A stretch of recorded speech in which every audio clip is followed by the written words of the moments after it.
दोस्तों सोचिए, रात के ठीक 2 बजे आप अपने बेडरूम के अंदर बैठकर अपने किसी जरूरी प्रोजेक्ट पे काम कर रहे हो। चारों तरफ सन्नाटा हो और अचानक आपकी पॉकेट में रखा आपका फोन वाइब्रेट करने लगे। आप अपने फोन को पॉकेट से बाहर निकालते हो और स्क्रीन देखते हो। उस पर आपकी वाइफ का वीडियो मैसेज आया होता है।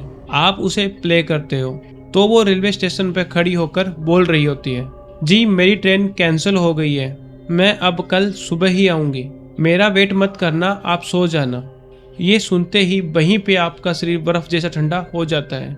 आपका गला सूख जाता है, क्योंकि जैसे ही आप नज़र उठाकर सामने देखते हो तो आपकी पत्नी तो आपके बगल पे ही बेड पे सो रही होती है।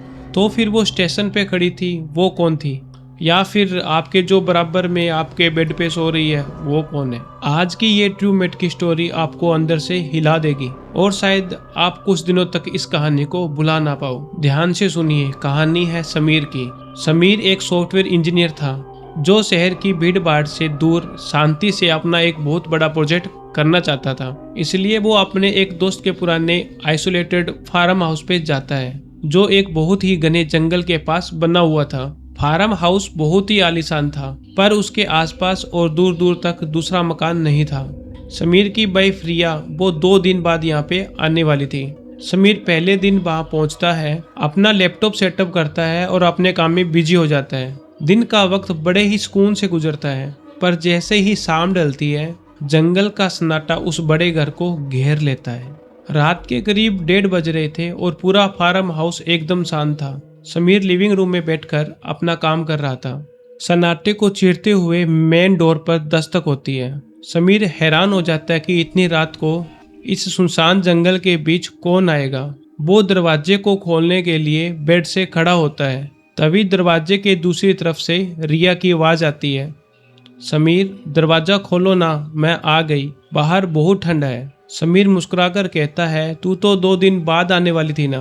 और वो दरवाजे का लॉक खोलने के लिए उसकी तरफ जाने लगता है, पर तभी उसके हाथ में पकड़ा हुआ फोन वाइब्रेट होने लगता है। व्हाट्सएप पर रिया का एक वीडियो मैसेज आया होता है। समीर हैरान होते हुए उसे प्ले करता है।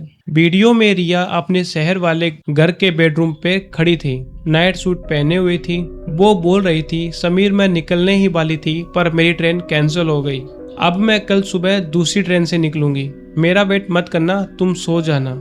समीर का जिस्म वहीं पे जम जाता है। उसने कांपते हुए हाथों से अपने फोन की तरफ देखा। वीडियो ठीक 10 सेकंड पहले की भेजी हुई थी। समीर अपने दरवाजे के पी होल से बाहर देखता है। बाहर कॉरिडोर की ऑटोमेटिक लाइट जली हुई थी, पर दरवाजे के सामने कोई नहीं था। सामने की गली एकदम खाली थी। समीर का दिमाग पागल होने की कगार पर था। वो समझ गया था कि ये छलावा है। उसे अपने गांव के एक बुजुर्ग की बहुत ही पुरानी बात याद आई कि सुनसान और खाली जगह पर कभी भी अकेले नहीं रहना चाहिए, खासकर ऐसी जगह जहाँ पे आसपास में कोई ना रहता हो। नियम कहता है कि छलावा कभी भी घर के अंदर तब तक नहीं आ सकता जब तक आप दरवाजा खोलकर उसे अंदर आने का इनविटेशन ना दे दो, या फिर अगर आपने गलती से उसकी कोई भी बात का जवाब अपने मुंह से दे दिया।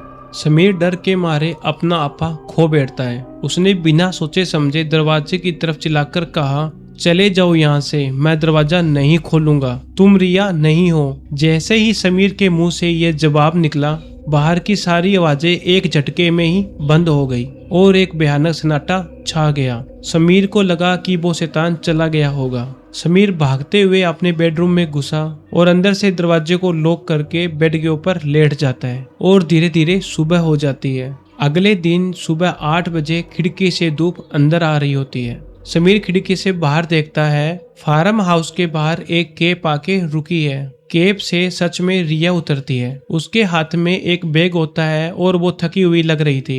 समीर पूरी तरह तसल्ली कर लेता है कि ये सच में उसकी असली वाइफ है। वो मुस्कुराते हुए दरवाजा खोलता है। रिया अंदर आती है और अपना बैग रख देती है और किचन की तरफ पानी लेने जाते हुए बोलती है, बहुत थक गई हूँ समीर। समीर दरवाजा बंद करता है और बोलता है, रिया रात को यहाँ पे कुछ बहुत ही अजीब हुआ था। किसी ने तुम्हारी आवाज निकाल कर दरवाजा खोलने के लिए कहा, पर मैंने दरवाजा नहीं खोला।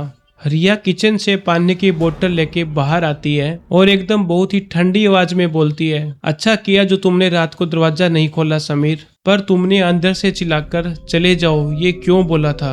समीर का जिस्म वहीं पे जाम हो जाता है, उसके शरीर के सारे रोंगटे खड़े हो जाते हैं। उसने डरते हुए धीरे से पूछा, रिया तुम तो शहर में थी, तो तुम्हें कैसे पता रात को मैंने अंदर से क्या चिल्लाया था। उसकी वाइफ उसके पास धीरे धीरे बढ़ने लगती है।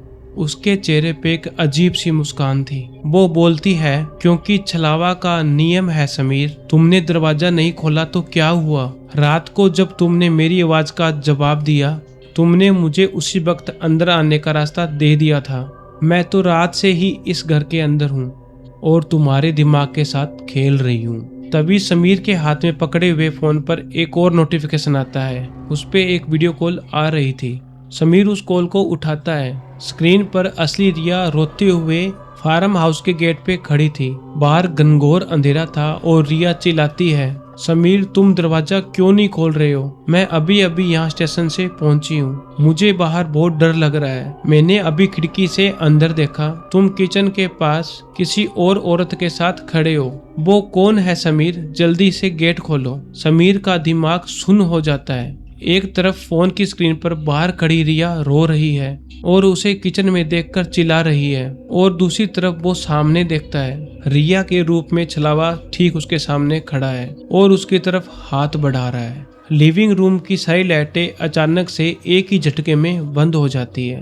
पूरा फार्म हाउस फिर से रात के उसी भयानक अंधेरे में डूब जाता है। दोस्तों, छलावा घर के अंदर घुस चुका है और असली रिया बाहर खड़ी गेट खोलने का इंतजार कर रही है। रिया और समीर एक ऐसे मौत के जाल में फंस चुके हैं जहां से बचना नामुमकिन है। अगर आपको ये स्टोरी अच्छी लगी तो मुझे कमेंट में जरूर बताना, मैं इसका सेकंड पार्ट लेके आऊंगा। अगर आपको ऐसी सिनेमैटिक और हॉरर स्टोरी पसंद है तो आज ही ट्रूमेट को सब्सक्राइब करें और वीडियो को लाइक और शेयर जरूर कर दें।